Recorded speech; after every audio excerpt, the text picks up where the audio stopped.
Bon, c'est bien beau toutes ces formules, mais dans un exercice, comment on s'en sert? Eh bien, pour s'en servir, il faut en fait déterminer ce dont on a besoin pour résoudre notre équation.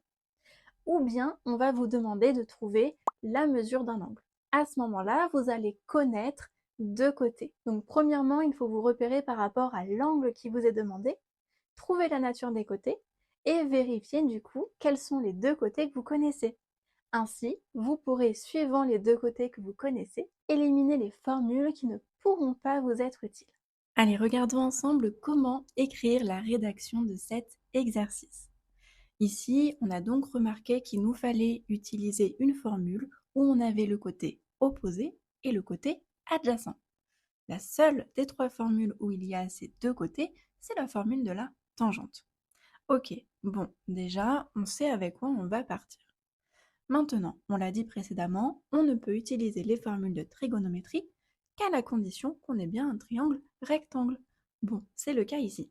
On sait que le triangle ABC est rectangle en B. Je peux donc utiliser les formules de trigonométrie.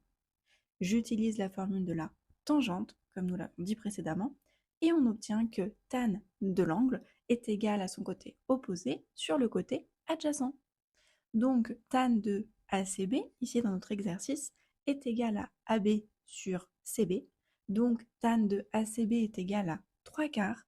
Et donc là, attention, l'angle ACB va être égal à arc tan de 3 quarts. Ce calcul, on le fait à la calculatrice. Le arc tan, en fait, permet de retrouver la mesure de l'angle quand on connaît sa tangente.